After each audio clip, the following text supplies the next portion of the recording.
నమస్కారం CD news కి స్వాగతం. ముందుగా ముఖ్యాంశాలు.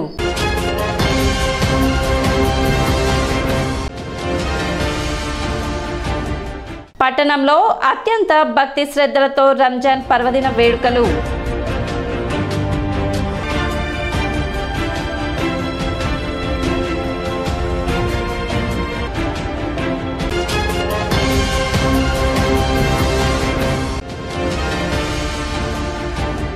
పట్టణ 3వ వార్డు ఏకలవ్య నగర్లో స్థానికులతో సమావేశమైన టీడీపీ ఎంపీ అభ్యర్థి పెమ్మసాని చంద్రశేఖర్.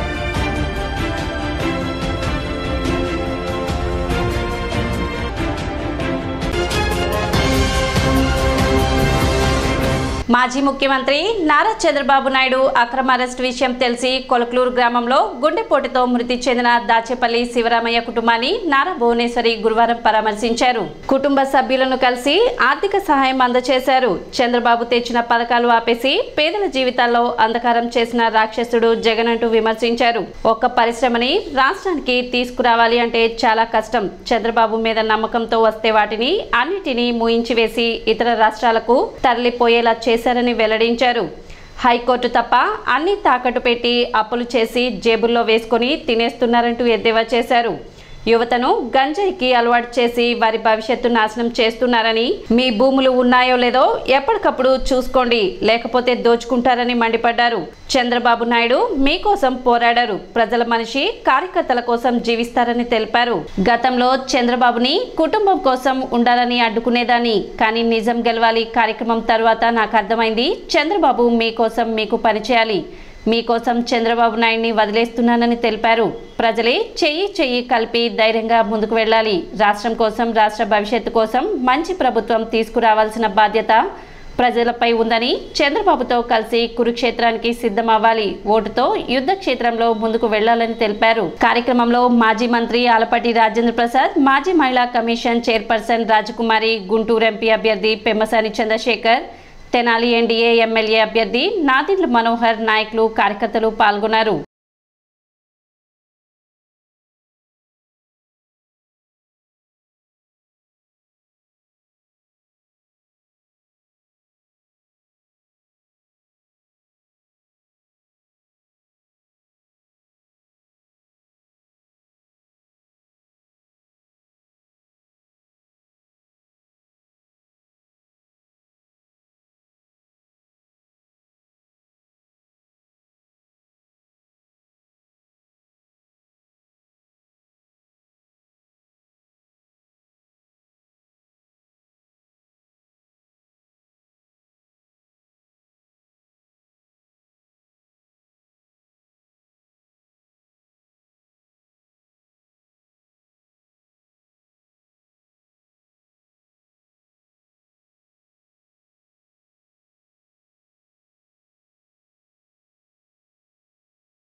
అదే కాకుండా 5 ఏళ్ళు ఆయన మన రాష్ట్రాన్ని అభివృద్ధి చేయటానికి ప్రతి వర్గానికి ఆయన చాలా ఆలోచించి చాలా పథకాలు తీసుకొచ్చారు ఆయన.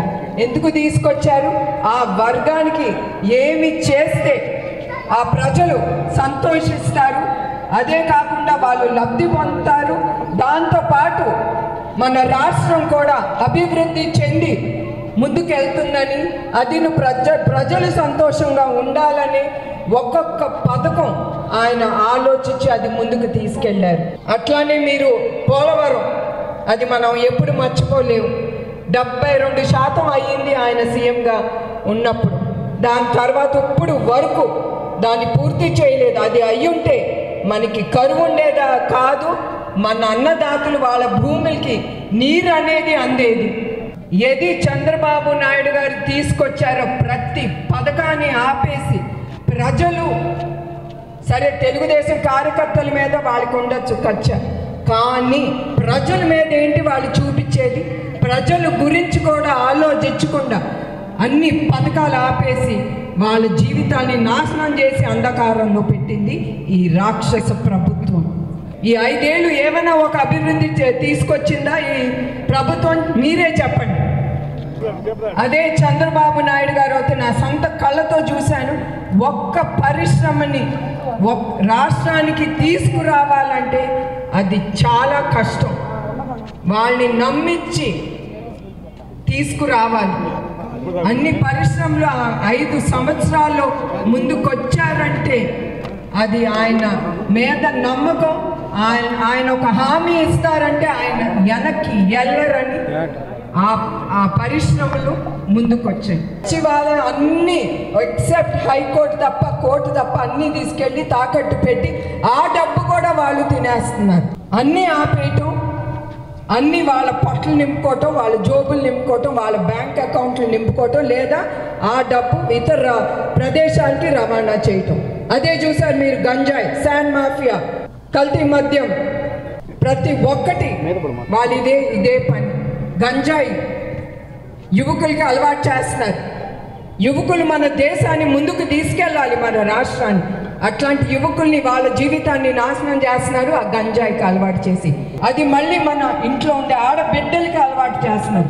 మీరు అందరూ అది గుర్తుంచుకోండి. ఎట్లా మన అన్న నందమూరి తారక రామారావు గారు కిలో 2 రూపాయలకే బియ్యం అని తీసుకొచ్చిన పథకం, అట్లానే నందమూరి తారక రామ పేద ప్రజలకి చాలా పథకాలు తీసుకొచ్చారు ఆయన. ఆ సిద్ధాంతాల మీదే చంద్రబాబు నాయుడు గారు కూడా అన్నా క్యాంటీన్ ఓపెన్ చేసింది. ఆ సిద్ధాంతాలు ఆయన మనసులో పెట్టుకుని ఎక్కడ ఆకలి అనే మాట వినకూడదు, చూడకూడదని అన్నా క్యాంటీన్ ముందుకు తీసుకెళ్తే అక్కడ కూడా వాళ్ళు అది కూడా మూసేశారు ఈ రాక్షస పాలన వచ్చి. ఒక్క సంవత్సరంలో 7.5 కోట్ల మంది భోంచేశారు ఆ అన్నా క్యాంటీన్లో. మీరందరూ ఆలోచించి ప్రజలు ఓటేయాలి. 20 లక్షల ఉద్యోగాలు తీసుకొస్తానన్నారు ఆయన మీకోసం. నిరుద్యోగులకి 3,000 రూపాయలు ప్రతి నెల వాళ్ళ అకౌంట్కి వెళ్తుందన్నారు. అదే కాకుండా మన అన్నదాతలకి ప్రతి సంవత్సరం పెట్టుబడికి 20,000 రూపాయలు ఇస్తానన్నారు.